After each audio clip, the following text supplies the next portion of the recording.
Gusto de siempre. Víctor Ronquillo, buenas tardes.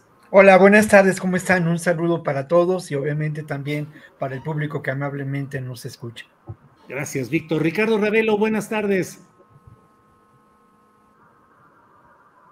Hola Julio, buenas tardes, un placer estar aquí nuevamente en la mesa. Saludo a Víctor, a Guadalupe y al público que nos está sintonizando ahora. Gracias, Ricardo. Guadalupe Correa Cabrera, buenas tardes.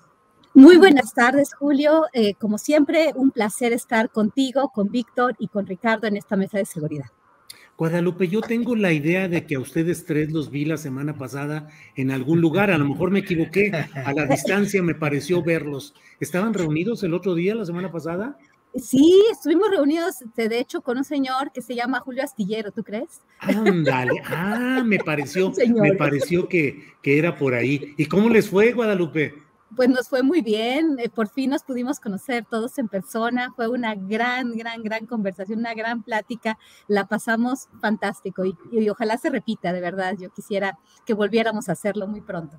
Eso sí, Guadalupe, gracias. Ricardo Ravelo, pues ¿de qué platican periodistas reunidos a comer y a departir? ¿Qué tal estuvo esa reunión o comida? Mira, estuvo excelente, platicamos de todo un poco, de chismes, platicamos de secretos profesionales, platicamos de cosas que no podemos publicar. Dicen que hay más cosas que se callan que las que se publican, ¿no? Entonces, bueno, de todo un poco, muy amena la mesa. Y sobre todo muy grato compartirla contigo, compartirla con Víctor, con Guadalupe. Guadalupe y yo nos quedamos hasta un poco tarde porque continuó la plática de más temas, pero un placer, la verdad que fue para mí fue una velada padre. Qué bueno, qué bueno. Víctor Ronquillo, un informante privado de muy buena fuente que tengo por ahí, me dijo que en algún momento de la plática, ante todo lo que ahí se estaba platicando, tú decías que algunas de todas esas cosas, del pragmatismo y de los vicios del periodismo, tú no los habías visto por estar siempre tan clavado en un ejercicio periodístico como el que siempre has hecho. ¿Por ahí iban las cosas o no es así? Sí, yo creo que, mira, yo confieso algo, de verdad que resulta sorprendente ese mundo oscuro de lo que puede ocurrir en los espacios del poder, en los medios de información, que de alguna manera también reproducen estos juegos, esas intrigas de la corte o de corte, en los espacios del poder político, ¿no?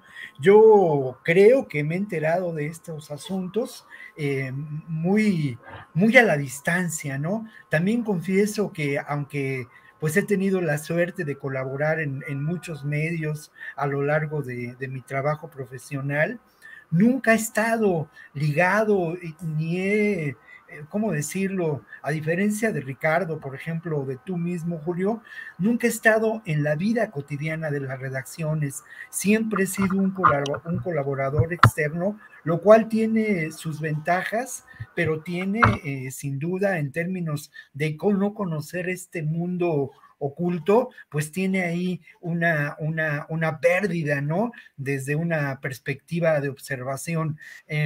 A mí me resulta, digamos, muy interesante este fondo, ¿no? De las realidades. Y luego lo otro, pues uno ve que de verdad la historia del periodismo mexicano, por lo menos la historia secreta del periodismo mexicano, está por contarse, ¿no? Y esa historia tiene que ver sin duda también con la corrupción establecida en el sistema mexicano por el poder político, ¿no? Está ligada y es parte sin duda consustancial de ese sistema, mi querido Julio. Pero bueno, ya me fui por una parte muy reflexiva y muy rollera, pero yo lo que quiero decir es que sobre todo lo que yo valoro mucho valoro mucho de esta relación que hemos establecido jueves con jueves, pues es la amistad, es la intención de apartarnos, ¿no? De este mundo secreto y la intención de dilucidar estos temas que por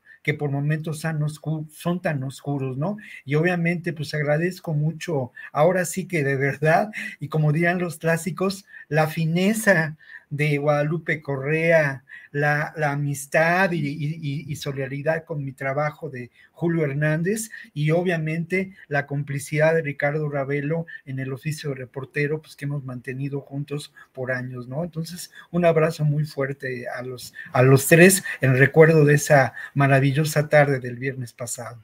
Bueno, pues como luego dicen, que se refifa, que se refifa. Que se refifa. Que se refifa. Ay, ojalá muy pronto. Sí. Guadalupe, entrando en materia, ¿qué opinas de todo esto que está en la discusión general respecto a lo que acontezca con la Guardia Nacional?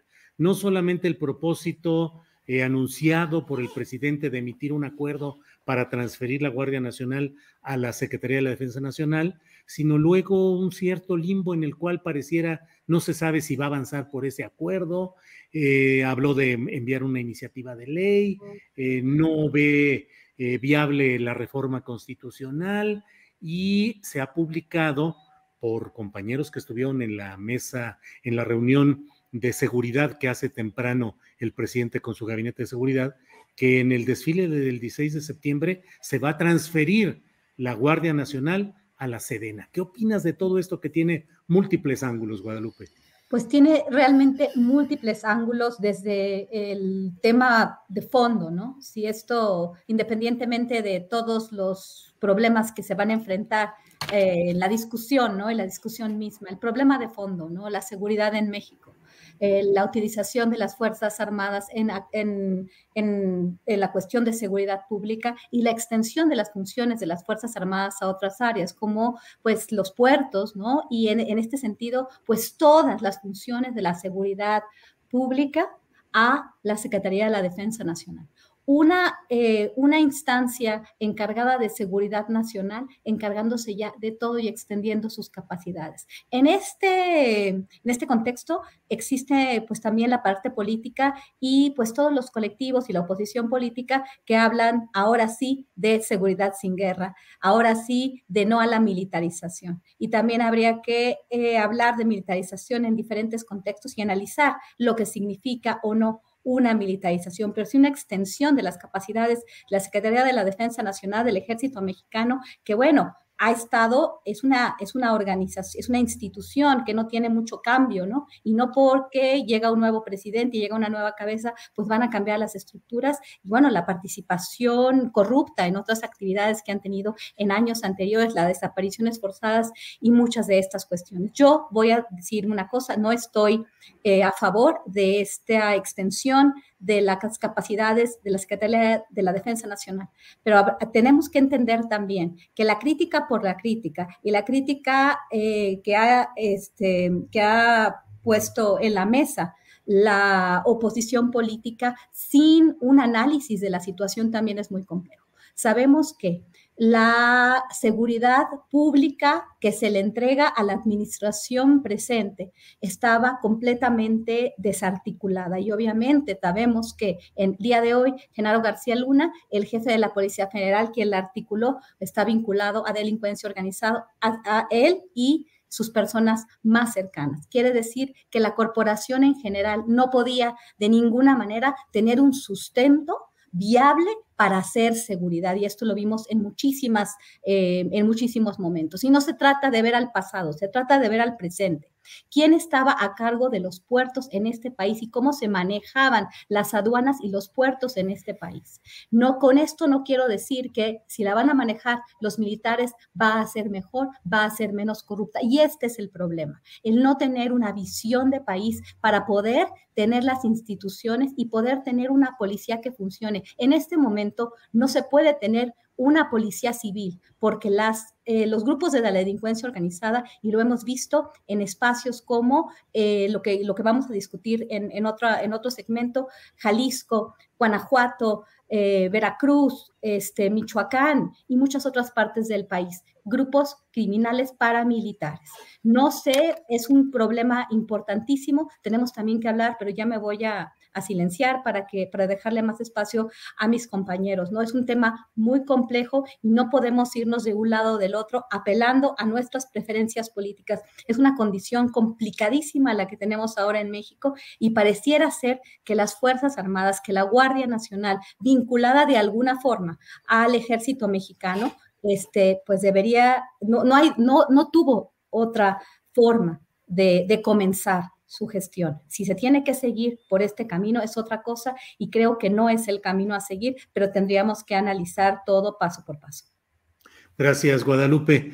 Ricardo Ravelo, ¿qué opinas de todo este conjunto y el contexto de esa transferencia de la Guardia Nacional a la Secretaría de la Defensa Nacional? Hay quienes dicen que es el reconocimiento de que la política de Felipe Calderón finalmente triunfó, porque es la continuidad de esa militarización. ¿Qué opinas, Ricardo? Tu micrófono, Ricardo. Tu micrófono. No. Es una lectura que se ha hecho. Es una lectura que se ha hecho de la militarización de Calderón, pero considerar que ha sido exitosa me parece exagerado, ¿no? Los resultados determinan que fue un fracaso, un fiasco. Hoy todavía nos seguimos preguntando qué fue lo que Calderón combatió en su sexenio. Absolutamente nada, ¿no? Se ligaron al crimen, los cárteles se extendieron hasta tener dominio continental y obviamente no resolvieron el problema de fondo. Ahora, en el caso de la Guardia Nacional, considero que pasar la mano de la Sedena y echar mano de todo el aparato militar para enfrentar la inseguridad es inconstitucional. Esto es una discusión de mucho tiempo. Antes se decía que las Fuerzas Armadas, que se podían usar las Fuerzas Armadas para tareas de seguridad porque eran coadyuvantes, o sea, era un apoyo que se le daba a los civiles, a las policías civiles, para enfrentar al crimen. Esto empezó pues allá por el año 96, 97, con Ernesto Zedillo, si no mal recuerdo todavía, cuando los militares pasaron a hacer tareas de investigación policíaca en la PGR, y esto derivó en el fenómeno que ya conocemos como los Zetas. Pero pasarla a la Guardia Nacional implica que, bueno, finalmente pasarla a la Sedena, a la Guardia Nacional, implica que ya se le entrega todo el control de la seguridad a los militares, y obviamente estamos ya en un escenario de militarización de las tareas de seguridad. Esto sienta un precedente grave porque están diciendo, sin decirlo, pero con acciones, que las policías no están respondiendo al reto que tiene hoy el país para enfrentar al crimen organizado. Ahora, el presidente está planteando decisiones como cuestiones meramente administrativas. No habla de una reforma constitucional porque obviamente no tiene la mayoría en el Congreso, su partido, para aprobarla, de tal manera que van a buscar algunas oquedades legales para que finalmente termine la Guardia Nacional en manos de la Sedena. Es muy polémico el tema, porque lo primero que habría que preguntarle al presidente es por qué cambió de opinión, por qué primero dijo que no iba a militarizar las tareas de seguridad y después cambió de opinión. Yo creo que esta explicación nos las debe Andrés Manuel López Obrador. ¿Por qué cambió de opinión? Creo que esto puntualmente él no lo ha explicado. Se lo pidieron en Estados Unidos. El diagnóstico del país es tan grave que no hay otra alternativa más que el uso de los militares. Pero ¿por qué no se resuelve el problema de la seguridad? ¿Acaso están haciendo a propósito que el país caiga en una profunda crisis para justificar que los militares tomen el control del país en materia de seguridad? En fin, hay muchísimas preguntas sin respuestas.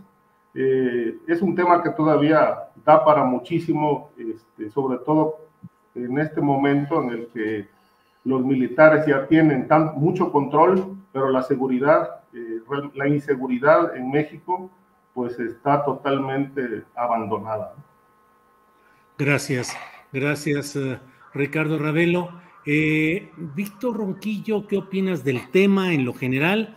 Y en particular me gustaría preguntarte qué opinas de las voces que en el pasado hablaban dura y secamente contra todo proceso de militarización e invocaban y exhortaban al regreso de los soldados a sus cuarteles, y ahora sí explican y sí justifican este proceso que algunos entendemos como un proceso de militarización. ¿Qué opinas, Víctor? Bueno, mira, lo primero es que no hay duda, ¿no? Y eso es muy importante decirlo. Nos encontramos en escenarios de guerra, no solamente en México, sino en el mundo, escenarios de guerra en la realidad de un mundo convulso posterior a lo que puede considerarse la época tardía del posmoderno, del militarismo y del neoliberalismo, ¿no? O sea, esta realidad hay que interpretarla desde una perspectiva diferente. Estas guerras del siglo XXI y estas guerras del siglo XXI, en ocasiones, la mayoría de las veces, no son protagonizadas por lo que podemos considerar estados nacionales, sino son protagonizadas por organizaciones criminales vinculadas con grupos políticos que buscan el control del territorio. Esto que parecería una versión muy Mad Max de la realidad mundial es absolutamente, y estoy convencido de ello, una interpretación válida para lo que podemos ver ocurre en el mundo el día de hoy, ¿no? Y ocurre en nuestro país.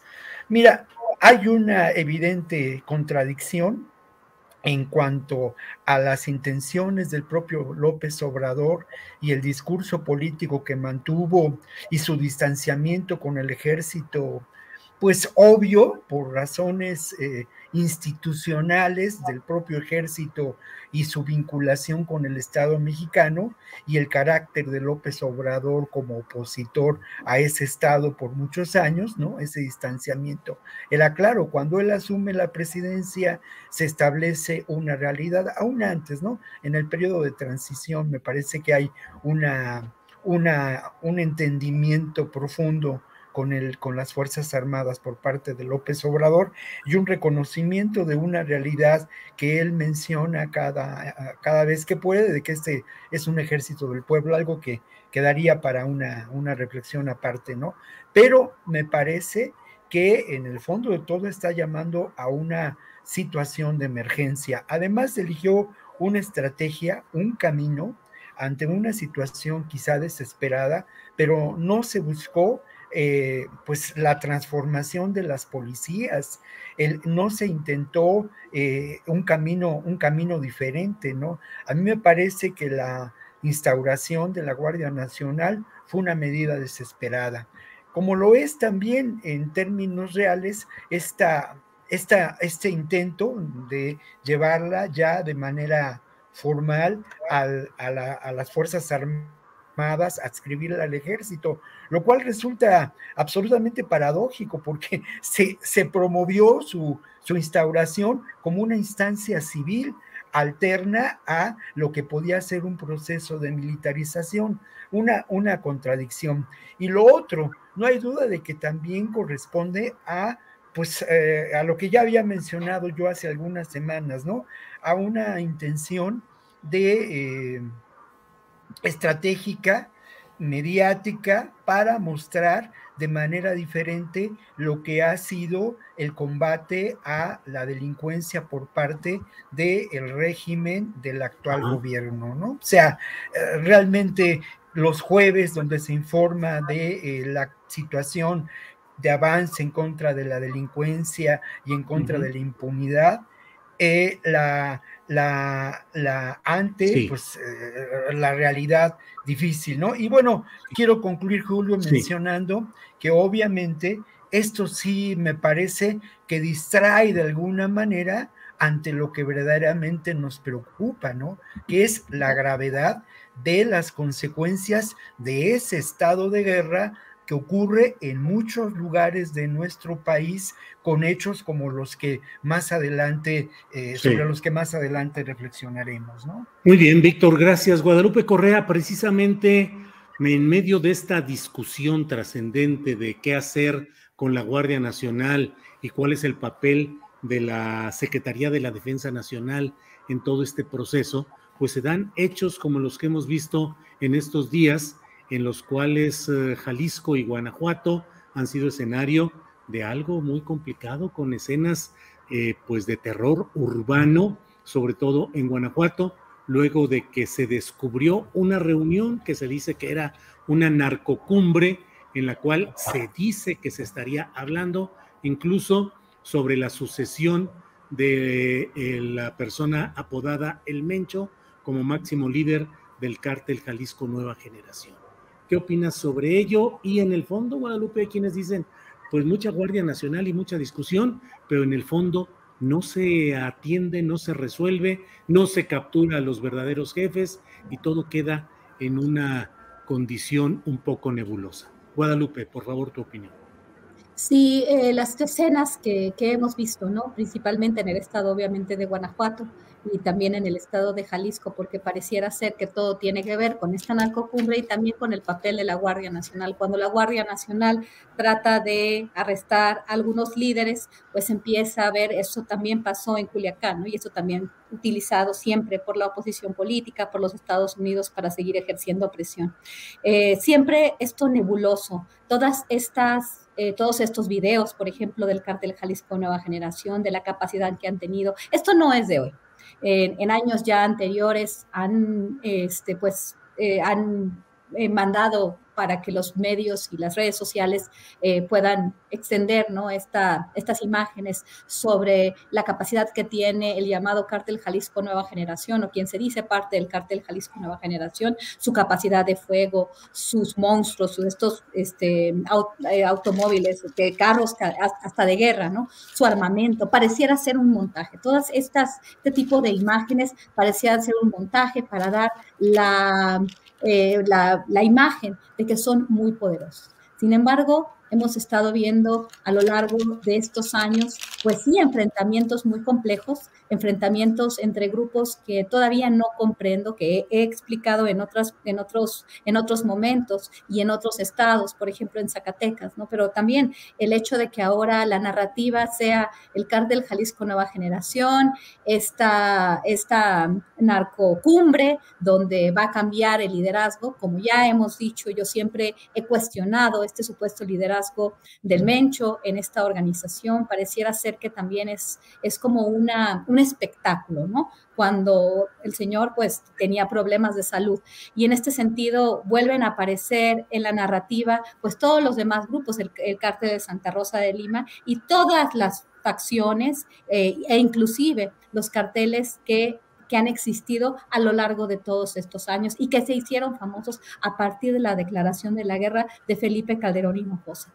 ¿Qué es verdad y qué no? Pues no sabemos, porque no se han hecho ni las investigaciones judiciales apropiadas para empezar a pacificar el país. Sí, es verdad, con Guardia Nacional o sin Guardia Nacional, no me gusta mucho utilizar la frase de abrazos, no balazos, pero utilizándola de forma de que podamos entender, está la Guardia Nacional, pero en el caso, por ejemplo, de Culiacán, para no continuar con una estrategia que sigue calentando las plazas, pareciera ser que la Guardia Nacional, o como lo justifica el gobierno mexicano, es que se crea la Guardia Nacional porque no había policías y porque no se puede, como también he dicho, porque es verdad, dejar a las comunidades así, a la deriva, con grupos criminales que están militarizados y que tienen a la sociedad en vilo.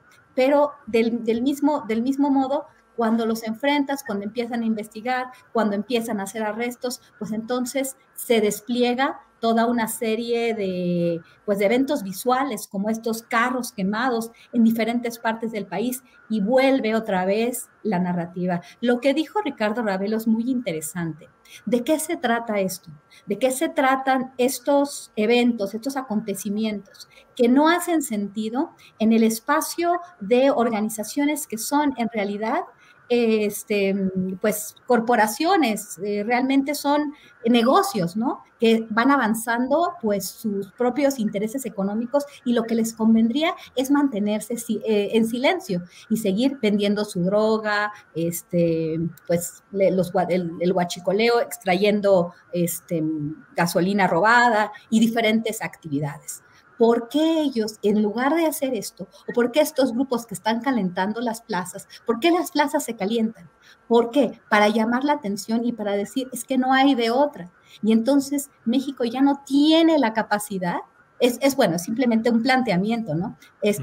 Hay más preguntas que respuestas, porque muchos de los periodistas que yo a veces he observado, ¿no? De la cobertura, cuando empiezan a mencionar líderes, nombres de líderes, carteles, células de carteles, pues no dan mucha luz de lo que está sucediendo. ¿Qué tendría que pasar o qué va a pasar si esto se sigue calentando? Si las plazas se siguen calentando, si Estados Unidos decide denominar a estos carteles, que pueden ser quien sea, que no necesariamente es un cartel de la droga que a ellos les interese, pero cualquier grupo criminal paramilitar que opere en México, como organizaciones terroristas internacionales. ¿Va a haber entonces una posibilidad de intervención militar? No sé, estamos en tiempos de guerra. Me gustaron mucho las intervenciones de mis colegas, porque lo que pasó en Guanajuato y Jalisco, pues sí, son escenas, ¿no? De una película de terror, de narcos, de una serie de narcos, de una serie de violencia extrema, ¿no? Donde estamos hablando de guerras. Pues no sé, realmente no sé qué pasó, pero no me cabe en la cabeza esta visión de que estamos hablando de los narcotraficantes a los que estamos acostumbrados, ¿no? Es muy interesante y vamos a ver qué sucede. Gracias, Guadalupe. Ricardo Ravelo, te pido tu opinión en lo general de lo sucedido en Guanajuato y en Jalisco en este tema de las detenciones y la reacción de los grupos criminales. Y en particular me gustaría preguntarte si ves cómo explicarse esa selectividad en Guanajuato de atacar solo o predominantemente las tiendas OXXO, por un lado, y por otra parte, si crees que se está entrando ya en el proceso real de sucesión del famoso Mencho. Mira, sobre este tema hay demasiadas versiones. Al Mencho lo están matando desde hace muchos años y hay por ahí, se han manejado muchísimos nombres que lo pueden suceder. A partir de la detención de su hijo y la extradición, pues se habló de su yerno, se habla de otros miembros de la organización, pero hasta ahora no se ha tomado ninguna decisión al respecto, ¿no? Por lo menos no se conoce, ni tampoco se conoce la información oficial, precisamente porque pues, el gobierno no informa. Es decir, este evento de Jalisco lo manejaron muy lacónicamente y luego pues se quejan de que hay especulaciones, hay confusiones, etcétera, pero esa confusión nace del poder. La desinformación de la presidencia de la República es el motor de tanta especulación en medios informativos y en las redes sociales. Esta es una falla, no sé si sea una falla o lo hacen a propósito. Las dos consideraciones tienen un sentido en esto. Ahora, respecto de los hechos, se afirma de esta cumbre que, bueno, al final dijeron que era una reunión de dos personas, dos jefes de plaza, uno de ellos el personaje conocido como el doble R, algo así, que es el jefe de plaza de la zona de Michoacán, Jalisco y Guanajuato y que domina hasta Querétaro. Pero, ¿por qué falló el operativo? Es decir, finalmente o se lo encontraron, fue fortuito, no lo sabemos. El hecho es que no pudieron detener a estas dos cabecillas de la organización, y vino esta consecuencia que me pareció muy lamentable, decir, sobre todo por la vulnerabilidad como sociedad que tenemos actualmente, en la que pues da la impresión, por lo menos así lo considero, que el Estado mexicano ha abandonado a su propia población, por lo menos en materia de inseguridad, de seguridad. Es decir, en la forma en que llegaron a encañonar a los tripulantes de los vehículos para bajarlos, la forma en que los dinamitaron y los incendiaron, pues todo esto he considerado que, bueno, cuantas veces ha ocurrido ya en Jalisco, ya en Tamaulipas, pues son eventos que tienen todas las características de ser actos terroristas, actos de narcoterrorismo, que no se ha querido reconocer por el actual gobierno. Ahora, el ataque a los Oxxos puede ser un objetivo, pero también pudo ser algo que ocurrió de manera fortuita. Sí fueron muchas tiendas Oxxos, la mayoría considero que fueron tiendas Oxxos las que atacaron. Se habla de que son presiones del Cártel de Jalisco para proceder posiblemente al cobro de piso. Ellos lo hacen casi en todo el país, impunemente, incluso con el apoyo de las policías de los estados y las policías municipales. Creo que no está descabellado el hecho de que puedan estar ejerciendo presión para que los Oxxos paguen piso. Ignoro si ya lo están haciendo o si faltan tiendas. Digo, son miles de tiendas en todo el país, pero bueno, no me quiero imaginar que cada tienda, son más de 11,000, 15,000 tiendas, algo así, crecen como hongos todos los días, puedan estarle pagando piso al crimen. Pero todo es posible, sobre todo dadas las condiciones actuales en las que en este país todo está suelto. Aquí la gran pregunta es, ¿por qué el ejército actuó tarde? ¿Por qué no detuvo? ¿Qué pasó? Tampoco lo han dicho por qué falló el operativo. Finalmente se escaparon, pero retomando un poquito esto que dice Guadalupe del cártel, si existe, si no existe. En realidad tampoco tenemos una certeza, ¿no? Ya lo etiquetaron como Cártel de Jalisco, nos dijeron que opera y que lo encabeza el Mencho y que tienen control en todo el país. Pero en realidad lo que hay es un grupo organizado que está delinquiendo y que está moviéndose con 23 o 24 tipologías delictivas y que a lo largo de por lo menos 10, 14 años se le ha permitido su operación y su expansión en las narices del gobierno o de los gobiernos.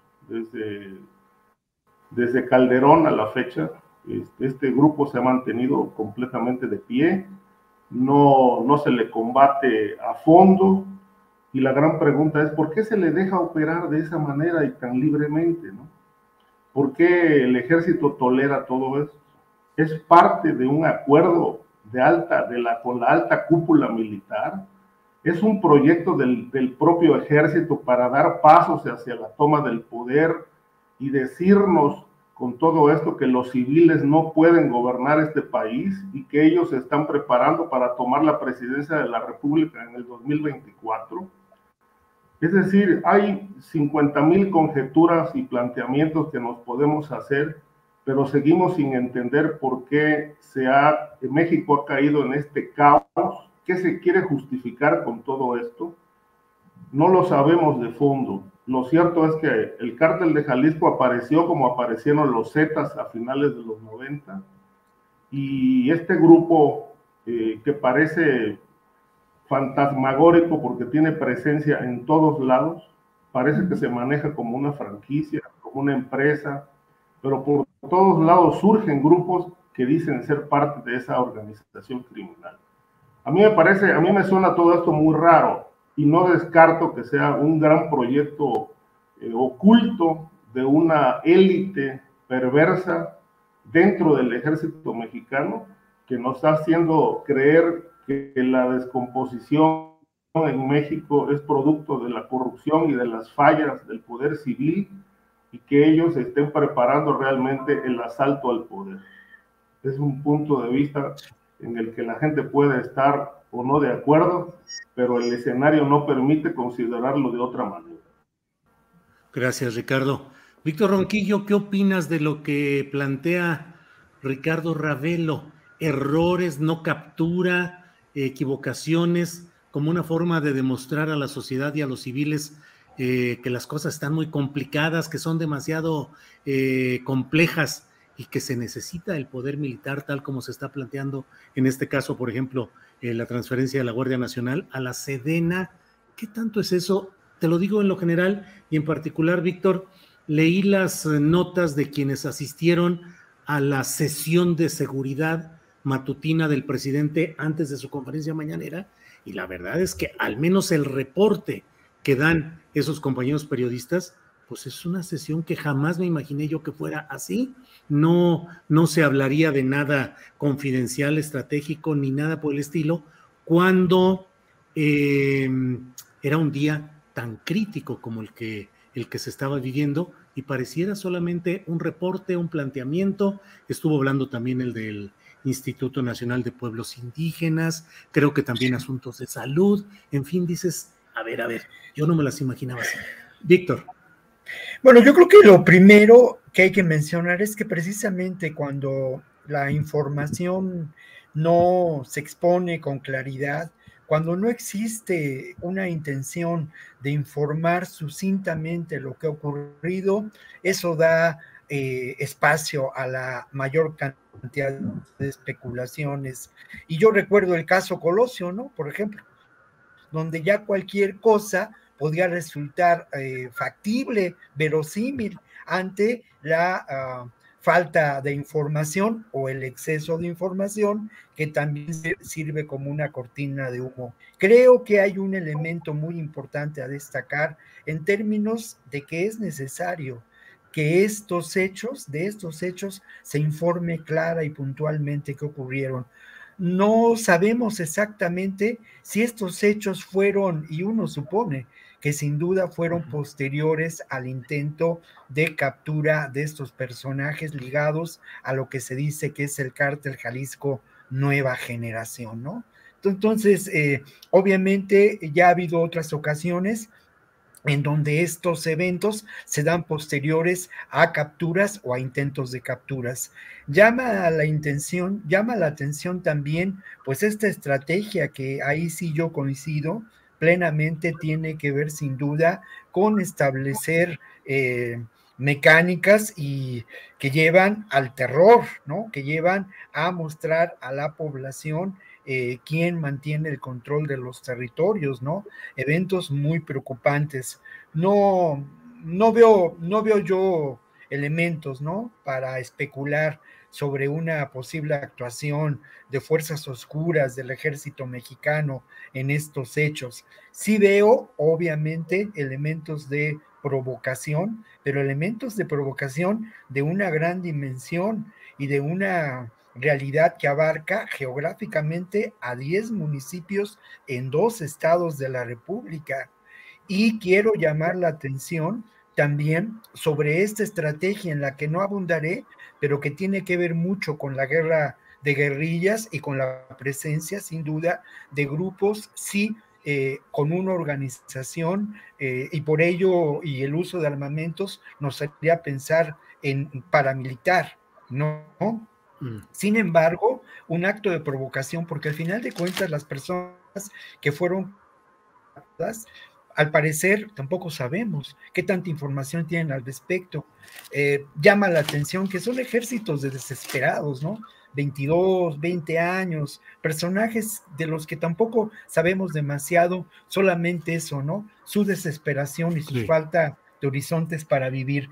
Y otro elemento que quiero mencionar, Julio, para concluir, que es muy importante y que es una información muy preocupante, es que además de la captura del armamento y de las ametralladoras y del monstruo, ¿no? Camión blindado artesanal, se habla de un camión cargado con explosivos que sería usado como coche bomba. Eso se menciona en la nota publicada por Reforma. Entonces uno tiene que preocuparse y a mí me parece, estaría más de acuerdo ya en el terreno de la especulación y preguntando a quién beneficia estos hechos, pues sin duda a quienes buscan establecer un control territorial pleno en América, en Latinoamérica, y eso corresponde pues a prácticas del imperialismo de hoy, ¿no? Sí. Y ahí suscribo lo que dice Guadalupe Correa, ¿no? ¿A quién convendría generar esta identificación de estos grupos como terroristas, ¿no? Bien, gracias, Víctor. Guadalupe, no me resisto a pedirte, aunque sea un comentario breve acerca de cómo has leído, cómo interpretas los reportes que han dado periodistas que asistieron a las reuniones a la reunión de seguridad del presidente de la República con su gabinete y que, bueno, parecieran pues simplemente lectura de reportes de lo que está sucediendo y hasta ahí. Yo no me lo imaginaba así, pero no sé si algún comentario breve y luego entrar al siguiente tema, Guadalupe, que es la aparición en escena o reaparición de la señora Isabel Miranda de Wallace, ahora acusando a partir de un correo electrónico que dice haber recibido, acusando al presidente de la Suprema Corte, a Irma Heréndira Sandoval, secretaria de la Función Pública, a Netzai Sandoval, director del Instituto Federal de la Defensoría Pública, y al periodista Ricardo Rafael. Por favor, Guadalupe. Sí, bueno, sobre los periodistas, ¿no? Sobre estas historias, sobre esta información que no está, como muchas cosas en el país ahora que tienen que ver con seguridad, que no están confirmadas. Todo me parece, hasta que no veamos un poco más de pruebas, de evidencias que realmente se dieron ciertas reuniones entre grupos de narcotraficantes. Como bien dice Ricardo Ravelo, no sabemos realmente de qué se trata, ¿no? Tenemos supuestamente un grupo que surge a partir de un grupo quizás que estaba, un grupo paramilitar que estaba vinculado a los Matacetas, vinculado al cartel de Sinaloa, cartel del Milenio, y de pronto se extiende su control por todo el país. Eso de que ahora estemos hablando de la familia michoacana, del cartel de Santa Rosa de Lima, como dije antes, y de esta pues nueva liderazgo, estas discusiones con relación a nuevo liderazgo, me parecen simplemente como historietas, ¿no? No tenemos ninguna evidencia. Si no puede el gobierno muchas veces, pues hacer justicia e investigar quién perpetró ciertos asesinatos o lo que está sucediendo ahorita o lo que sucedió hace unos días en diferentes partes del país. Si no se puede hacer eso, en la cuestión de especular que es por el mencho, me parece ya como una historieta. Más bien no tengo ningún elemento para poder afirmar o no lo que se está diciendo en la prensa, ¿no? Pero lo que sí sabemos es que también muchos de los compañeros de la prensa tienen pues mucha imaginación o es interesante muchas veces también para el público comprar este tipo de declaraciones. Con relación al caso de Isabel Miranda de Wallace, a su acusación, a la acusación tan tremenda, ¿no?, que hace en contra de varias personas y en especial del presidente de la Suprema Corte de Justicia, Arturo Saldívar Lelo de la Rea, por comisión de delitos muy graves, ¿no? Habla de corrupción, de tráfico de influencias, de amenazas, de ejercicio indebido de funciones y todo vinculado a un secuestro, al secuestro de su hijo que ella misma investigó. Toda la trayectoria de la señora Wallace es muy compleja. Ella estuvo en prisión, después ella investigó el secuestro de su hijo, Gualberto Wallace Miranda. Yo no sé si recuerdan, pero dos periodistas, Guadalupe Lizárraga, Isabel, Anabel Hernández, inclusive, si recuerdo bien, fue en el año 2014 cuando ellas investigaron y pusieron en duda toda la investigación que hizo Isabel Miranda de Wallace, ¿no? Es muy complejo todo el caso.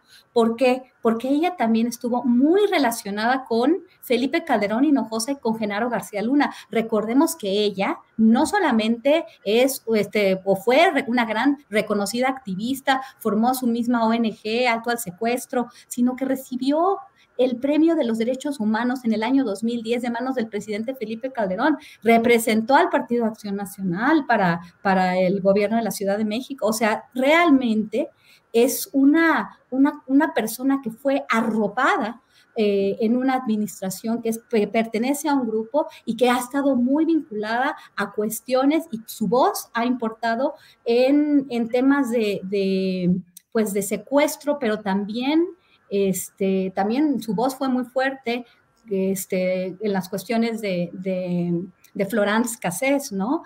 Y bueno, muchas de las cosas que ella dice, pues las tiene que justificar, no las ha justificado. Recordemos que estuvo en prisión antes del 2005.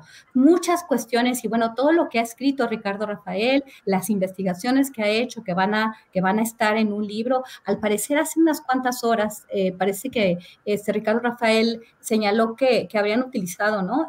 Pegasus para espiarlo a él y a un funcionario de la Defensoría Pública Federal por unas cuestiones de una, también, ¿no? Una supuesta, un reporte anónimo, bueno, un reporte, una acusación en contra de él con la Procuraduría General de la República que él escribió a principios de este año, que supuestamente él dice que él piensa que fue Isabel Miranda, porque también ella lo había hecho antes con relación al caso, ¿no? Y a su labor como periodista, a la capacidad que había tenido supuestamente de entrar a los penales para investigar un poco más del tema y pues dar más luz con relación a los supuestos secuestradores que se encuentran en prisión y que inclusive las Naciones Unidas, en el caso de una de ellas, pues dijo que tenía que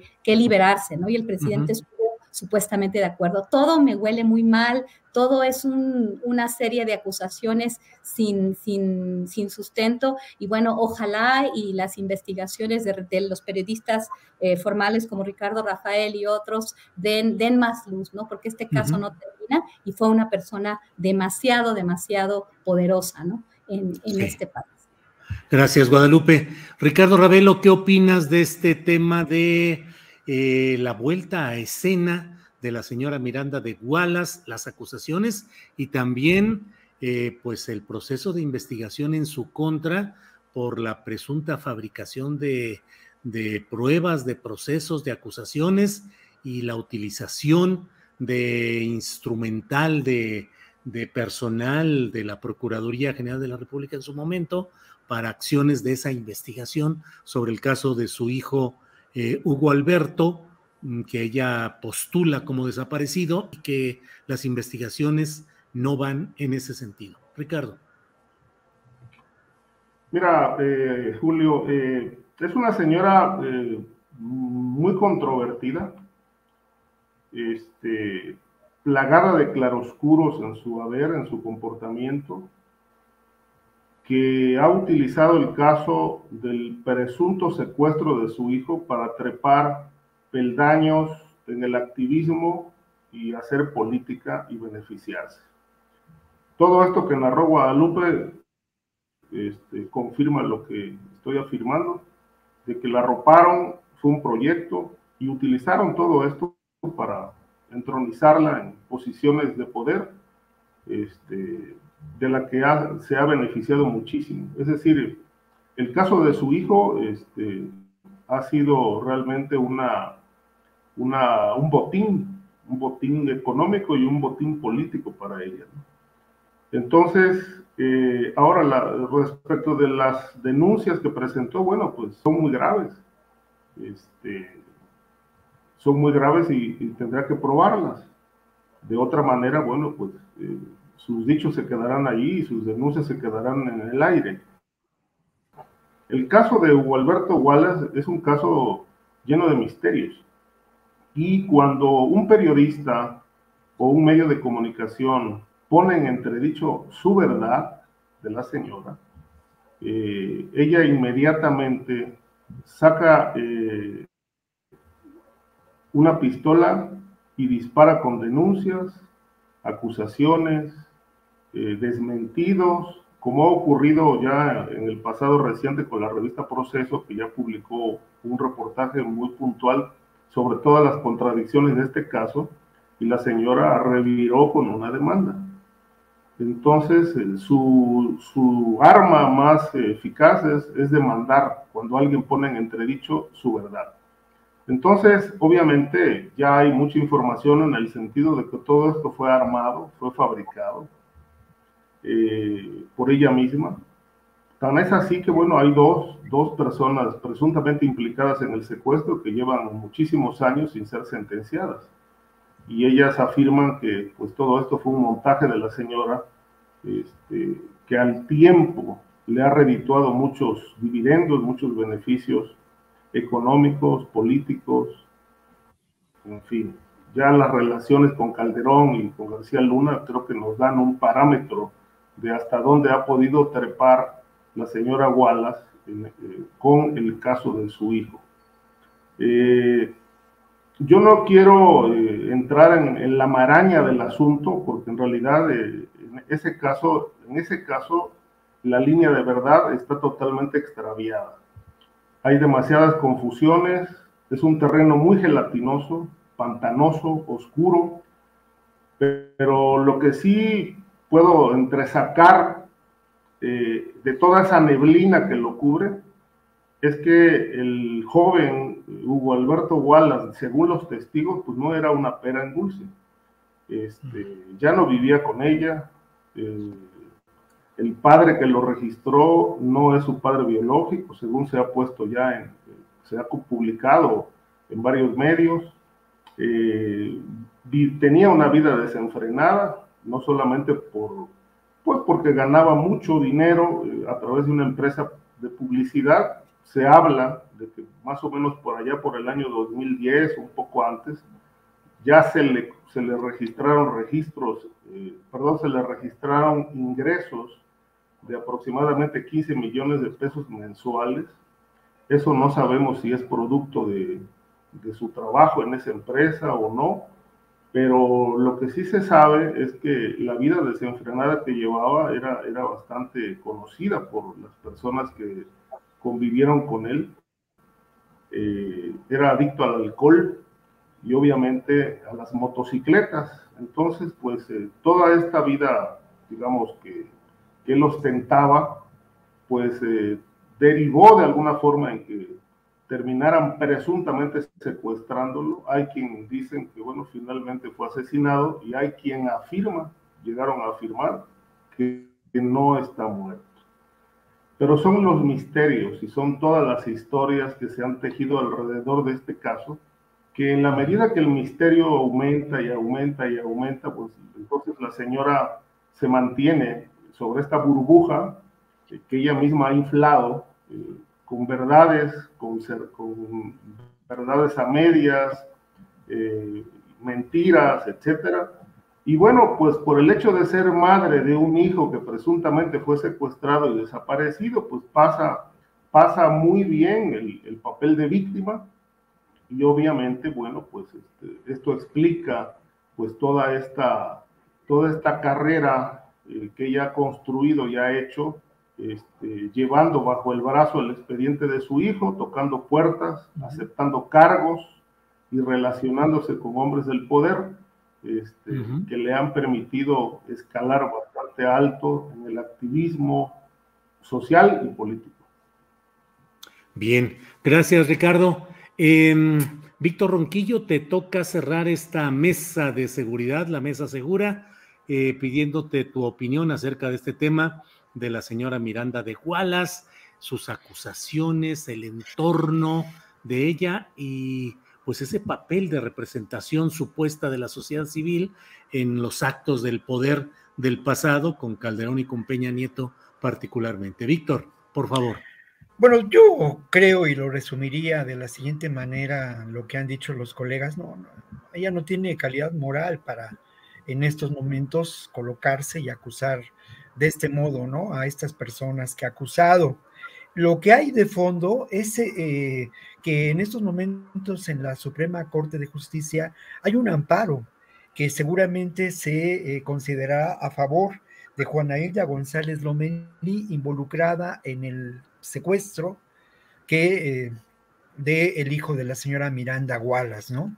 Esto es muy importante porque en ello se confrontan dos visiones de lo que podemos considerar la justicia en nuestro país.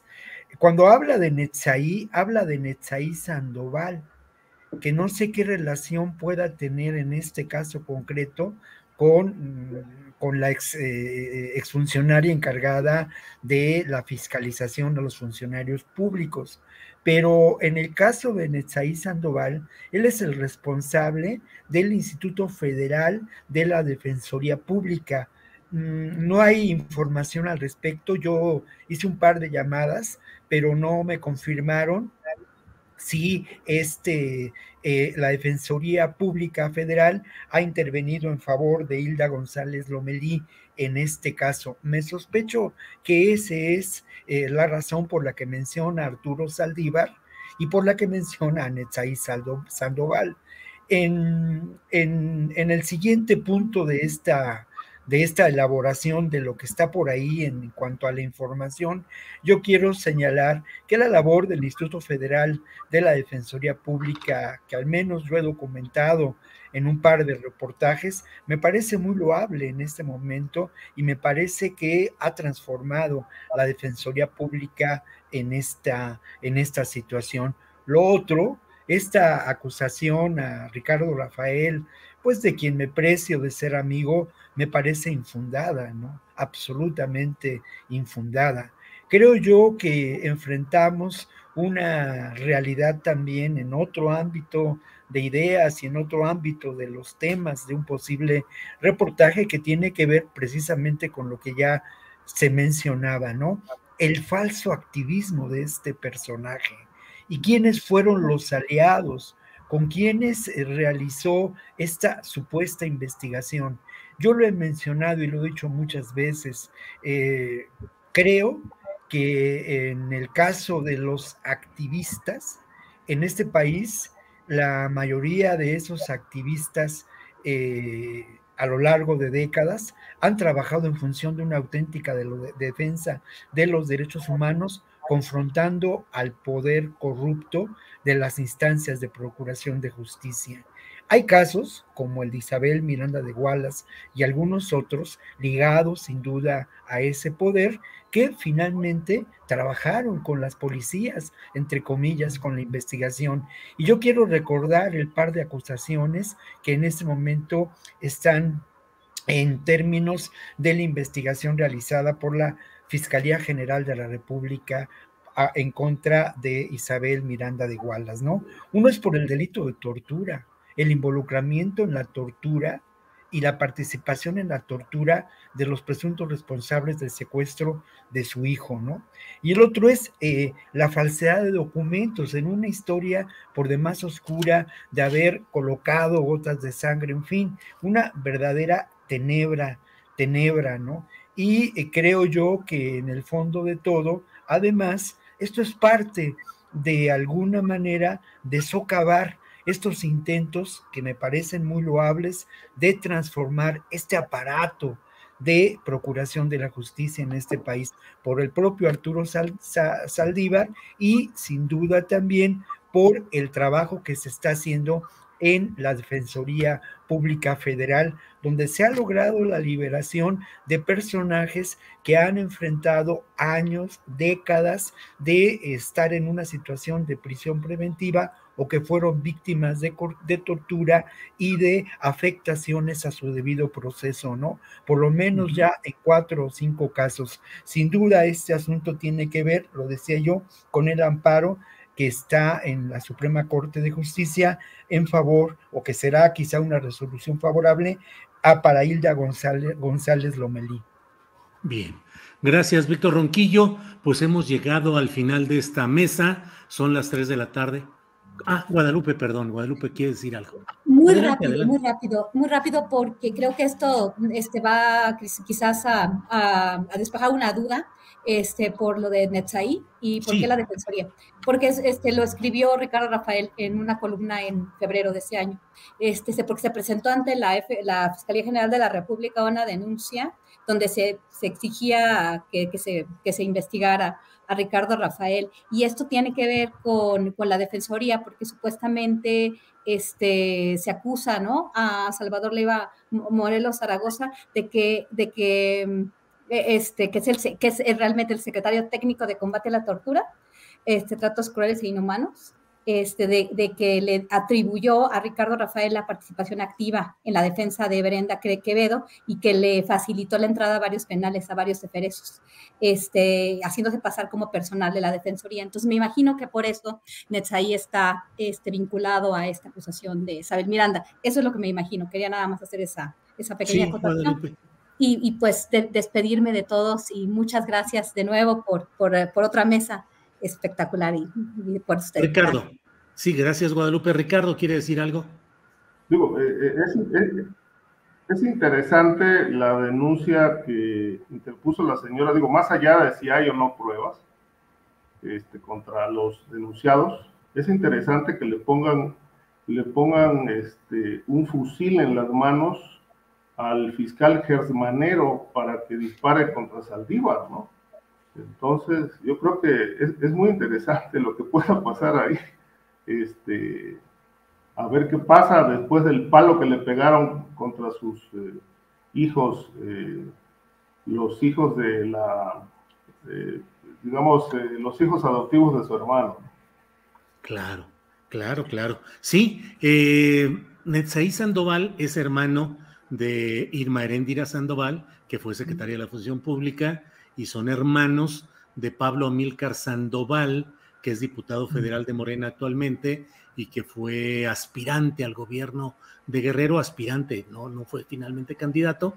Y bueno, yo coincido en que Netzaí Sandoval ha hecho un papel espléndido en esa oficina del Instituto Federal de Defensoría Pública y ha atendido, entre otros, las peticiones de ayuda de personas que han estado injustamente encarceladas, según todos los indicios, durante largo tiempo, 10 años o más, y que ahora sus casos están siendo revisados con una visión que ya no está influida por los poderes que sostenían a la propia señora Miranda de Guales.